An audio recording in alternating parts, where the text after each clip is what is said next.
Hi everyone, ఇదైతే నా morning routine. Morning లేవగానే అయితే ఇల్లు అయితే ఊడ్చేసుకున్నాను. తర్వాత వచ్చేసి రాగి జావా చేద్దామని చెప్పేసి పొయ్యి పైన వాటర్ పెట్టేశాను. వాటర్ మరిగిన తర్వాత అయితే పిండిని కూడా కలిపేసి అయితే మరగడం కోసం అయితే పెట్టేశాను. ఈలోగా ఒకవైపు అయితే గ్రీన్ టీ కూడా పెట్టుకున్నాను. గ్రీన్ టీతో పాటు వేడి వాటర్ కూడా పెట్టేశాను. మార్నింగ్ వేడి వాటర్ అయితే తాగుతాను అందుకోసము. ఇక్కడ వచ్చేసి నైట్ నానబెట్టిన బాదాంలు ఉంటే వాటిని అయితే పొట్టు అయితే తీస్తున్నాను. డైలీ నైట్ అయితే నానబెడతాను. ఒక 10 to 12 బాదామ్స్ అయితే డైలీ నానబెడతాను. బాదాంలు తీసిన తర్వాత వచ్చేసి అయితే ఏబీసీ జ్యూస్ చేద్దామని చెప్పేసి క్యారెట్ని అయితే కట్ చేసుకుంటున్నాను. క్యారెట్, బీట్రూట్, యాపిల్ ఉంటే వాటితో అయితే జ్యూస్ చేయడం కోసము చిన్న చిన్న ముక్కలుగా అయితే కట్ చేస్తున్నాను. ఈలోగా అయితే రాగి జావ కూడా మంచిగా అయితే మరుగుతుంది. కొంచెం ఎక్కువసేపు మరుగుతుంది అంటే పచ్చివాసన లేకుండా ఉంటుంది. ఒక 10 to 15 minutes అయితే మంచిగా అయితే మరిగిస్తాను. వారంలో 2-3 రోజులు అయితే రాగి జావ చేస్తాను ఇలాగా. ఇది వచ్చేసి మార్నింగ్ అన్ని లిక్విడ్ ఫామ్లో అన్నమాట. వేడి వాటర్, గ్రీన్ టీ, రాగి జావ, ఏబీసీ జ్యూసు. ఇది వచ్చేసి నా మార్నింగ్ బ్రేక్ఫాస్ట్ కోసము. ఉదయం 8 గంటలకైతే ఇలా వచ్చేసి ఒక గ్లాస్ అయితే జ్యూస్ అయితే తాగేసాను. జ్యూస్ తాగిన తర్వాత అయితే మొత్తం రాగి జావాని మొత్తం గ్యాస్ పైన పడింది అనమాట. అందుకని చెప్పేసి ఇక్కడ గ్యాస్ని అయితే మొత్తం అయితే క్లీన్ చేసేస్తున్నాను. ఇలా క్లీన్ చేసిన తర్వాత మార్నింగ్ చేసిన సామాన్లు ఉంటే వాటిని కూడా మొత్తం ఒకసారి అయితే క్లీన్ అయితే చేసేసుకుంటాను. ఇలా మార్నింగ్ బ్రేక్ఫాస్ట్ తర్వాత సామాన్లు క్లీన్ చేసుకొని పక్కకు పెట్టేసుకొని మధ్యాహ్నం లంచ్ కోసం అయితే ఇక్కడ పప్పునైతే నానబెడుతున్నాను. పాలకూర పప్పు చేద్దామని చెప్పేసి పప్పుతో పాటు ఒక చిన్న గ్లాస్ బియ్యాన్ని కూడా కడిగైతే నానబెట్టుకుంటాను. ఇలా ఒక 2 గంటలు అలా నానబెట్టేస్తాను. రైసు, పప్పు 2 నానేలోగా అయితే రాగిపిండి అయిపోయిందని చెప్పేసి మళ్ళీ రాగిపిండి చేసుకోవడం కోసం అయితే డబ్బాలో చూసి అయితే కొంచెమే రాగిపిండి ఉంది. 2 daysకే వస్తుంది. అందుకని చెప్పేసి నా దగ్గర రాగులు అయితే స్టాక్గా ఉంటాయి, ఎప్పుడు తీసుకొచ్చుకుంటాను. బయట అయితే రాగిపిండి అయితే కొనుక్కోను, ఇంట్లోనే చేసుకుంటాను. అందుకోసం అయితే ఇక్కడ 1 kg రాగులు ఉంటే వాటిని అయితే కడగడం కోసం అయితే తీసుకున్నాను. దేంట్లో అంత డస్ట్ ఉండదు కానీ రాగుల్లో అయితే చాలా డస్ట్ ఉంటుంది. ఒక్కటికి 4 సార్లు క్లీన్ చేస్తేనే కానీ అందులో ఉన్న డస్ట్ అయితే పోదు. మనం అలాగే పట్టించుకుంటే పిండి అంత టేస్ట్ కూడా ఉండదు. ఇలా అయితే ఒక 2-3 సార్లు అయితే మంచిగా రాగులను అయితే కడిగాను. 2-3 సార్లు కడిగితే కానీ అందులో ఉన్న డస్ట్ అనేది వెళ్ళిపోదు. అలా కడిగిన తర్వాత వాటర్ పోవడం కోసం అయితే ఇలాగ 1 గంట సేపు అయితే కడిగైతే పక్కకైతే పెట్టేస్తాను. మొన్న డీమార్ట్కి వెళ్ళినప్పుడు అయితే జొన్నలు తెచ్చుకున్నాను. మేము ఉండే దగ్గర అయితే జొన్నలు దొరకవు. అందుకని చెప్పేసి వేరే దగ్గరికి డీమార్ట్కి పోయినప్పుడు అయితే జొన్నలు తెచ్చుకున్నాను. ఒక 5 kg ఉంటాయి. చాలా బాగున్నాయి జొన్నలు అయితే. నేను ఇంతకుముందు వాడిన జొన్నల కంటే చాలా అంటే చాలా బాగున్నాయి. రేట్ సేమ్ ఉన్నప్పటికైతే జొన్నలు అయితే చాలా తేడా ఉంది.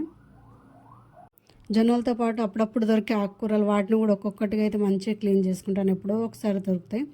ఆకుకూరలు కూడా చాలా తక్కువ దొరికేది. ఈరోజు అయితే పాలకూర ఉందని చెప్పేసి ఒక చిన్న పట్ట పాలకూర దొరికితే దాంతో అయితే పప్పు చేద్దామని చెప్పేసి దాన్ని అయితే క్లీన్గా అయితే కట్ చేసుకుంటున్నాను. ఇలాగా పాలకూర కట్ చేసుకున్న తర్వాత పప్పు అయితే మంచిగా నానింది. 1 గంట సేపు అలా అయితే మంచిగా పప్పు నానింది.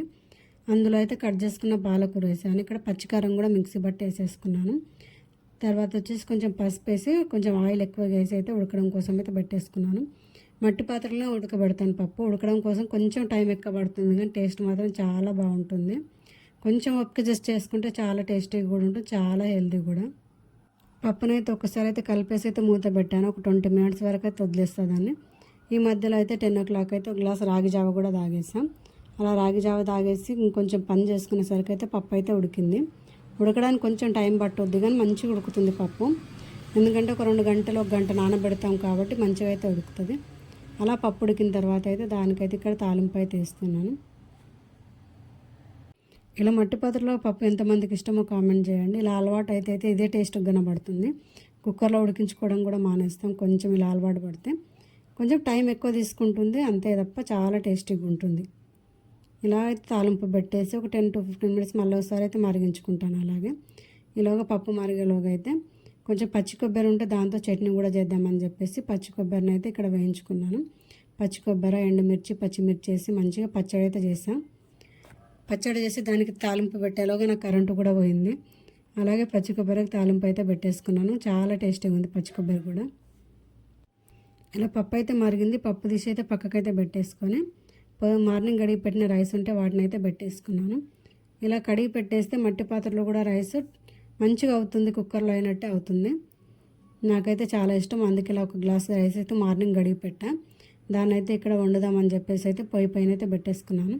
ఇలా పెట్టేసి ఒక్కసారి కలిపేసి వదిలేస్తే నార్మల్ కుక్కర్లో అయినట్టుగానే అవుతుంది. పదే కలపాల్సిన పని కూడా ఉండదు. దానికి తోడు ఇక్కడ రొట్టెలు చేద్దామని చెప్పేసి అయితే పెంక అయితే పెట్టేసుకున్నాను. పెంక కొంచెం వేడైన తర్వాత ఇక్కడ వాటర్ కూడా వేసేసుకున్నాను. రొట్టెలకు సరిపోయేంత వాటర్ అయితే వేసేసి వాటర్ అయితే మరగడం కోసం అయితే పెట్టేసాను. వాటర్ మరిగేలోగా అయితే ఈరోజు జొన్న రొట్టెలు కాకుండా సజ్జ రొట్టెలు చేద్దామని చెప్పేసి, ఎందుకంటే జొన్నపిండి అయిపోయింది. జొన్నపిండి అయిపోయినప్పుడు మాత్రం సజ్జపిండి బయటకు వస్తుంది. అలా అని చెప్పేసి అయితే పిండిని అయితే బయటికి అయితే తీసాను. పిండిని బయటికి తీసి జల్లడబట్టేసుకున్నాను. ఎన్ని రొట్టెలకు కావాలో అంత పిండిని అయితే జల్లడబట్టేసుకొని అందులో అయితే వేడి వాటర్ పోసేసి అయితే మంచిగా అయితే కలుపుతున్నాను. ఇక్కడ ఏం లేదు, పిండి ఎంత బాగా కలిపితే రొట్టెలు అంత మంచిగా వస్తాయి. అంతే, ఏ రొట్టె అయినా పర్లేదు, మనం పిండి కలిపే విధానాన్ని బట్టే రొట్టె అయితే వస్తుంది. అందుకని చెప్పేసి పిండిని అయితే కొంచెం ఎక్కువసేపే కలుపుతాను నేను. ప్రతి రొట్టెకి పిండిని అయితే ఇలాగ ఒక 2-3 నిమిషాలు అయితే మంచిగా కలుపుతుంటాను. ఇలా పిండిని కలిపి చేస్తే సజ్జ రొట్టె అయినా, రాగి రొట్టె అయినా, జొన్న రొట్టె అయినా, ఏ రొట్టె అయినా పర్లేదు, చాలా బాగా వస్తుంది, చాలా బాగా పొంగుతుంది. దానికి తోడు ఎక్కువసేపు మెత్తగా కూడా ఉంటుంది. ఇక మా చిన్నప్పటి నుంచి మా ఇంట్లో అయితే జొన్న రొట్టెలు అయితే చేస్తారు. రాగి రొట్టెలు అయితే ఎప్పుడు చేయలేదు, సజ్జ రొట్టెలు కూడా చేయలేదు. జొన్న రొట్టెలు అయితే రెగ్యులర్గా చేసేటోళ్ళం. 2 పూటల రొట్టెలు ఉండే, అలా అయితే చూసి నాకు రొట్టెలు చేసుడు అయితే అలవాటు అయిపోయింది.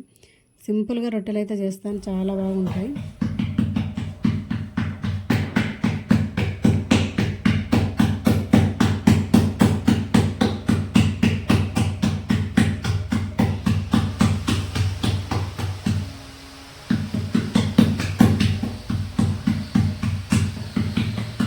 చాలామంది రొట్టెలు చేయాలంటే భయపడతారు. అమ్మో రొట్టె ఎలా చేయడానికి రాదు, ఇరిగిపోతాయని చెప్పేసి అయితే భయపడుతుంటారు. చేస్తూ పోతుంటే అయితే చాలా ఈజీగా చేసుకోవచ్చు. ఒక్కసారి రొట్టె చేయడం స్టార్ట్ అయిందంటే రొట్టె అయిపోయేంత వరకు అయితే చేయి తీయకుండా రొట్టె చేస్తాను నేనైతే. అంత సింపుల్గా ఈరోజు అయితే సజ్జ రొట్టెనైతే చేస్తాను. చాలా బాగుంటుంది, చాలా హెల్త్ బెనిఫిట్స్ ఉంటాయి సజ్జ రొట్టెలో కూడా. అందుకని చెప్పేసి ఈరోజు అయితే పిండి అయిపోయిందని చెప్పి సజ్జ రొట్టెలు అయితే చేస్తున్నాను. ఇలా ఒకవైపు కాలిన తర్వాత అయితే ఇంకొక వైపు వాటర్ పెట్టేసి తింపేసుకొని మనమైతే 2 వైపులా మంచిగా కాల్చుకోవాలి రొట్టెని. ఇలాగా గ్యాస్ పైన కాబట్టి మంట కొంచెం చిన్నగా వస్తుంది, మధ్యలో కాలుతుంది. సైడ్లన్నీ కూడా తింపుతూ అయితే కాల్చుకోవాలి. నేనైతే ఈరోజు మధ్యాహ్నంకి అయితే ఇలాగ సజ్జ రొట్టెలు చేశాను. ఇంకొక వైపు అయితే రైస్ కూడా ఉడుకుతుంది, దానిపైన అది చేసుకుంటుంది. ఇలా ఒక రొట్టె అయితే పెంకపై వేసేసి ఇంకొక రొట్టె చేయడం కోసం అయితే పిండి అయితే కలిపేసుకున్నాను నేను. ఎంతమందికి రొట్టెలు అంటే ఇష్టమో కామెంట్ చేయండి. చాలా బాగుంటాయి రొట్టెలు తింటే, వెయిట్ లాస్ అనే కాదు, చాలా హెల్త్ బెనిఫిట్స్ ఉంటాయి రొట్టెల్లో కూడా. రెగ్యులర్గా తినే అన్నం కన్నా రోజుకి ఒక్క రొట్టె అయినా తినాలి, చాలా మంచిది. అందుకని చెప్పేసి ఈరోజు మధ్యాహ్నం అయితే జొన్నపిండి అయిపోయిన సజ్జ రొట్టెలు అయితే చేస్తాను నేను. ఇలా సజ్జ రొట్టెలతో పాటు ఎల్లిపాయ కారము, కొబ్బరి పచ్చడి, పాలకూర పప్పు, వేడిగా రైస్ అయితే వండుకున్నాను.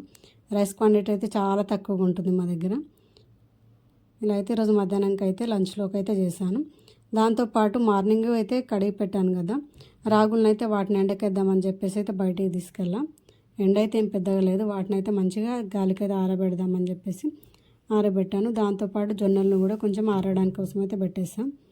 వాటిని వచ్చేసి రేపైతే గిర్నీకి అయితే పట్టిస్తాను పిండి కోసం. వీడియో నచ్చితే లైక్ అండ్ సబ్స్క్రైబ్.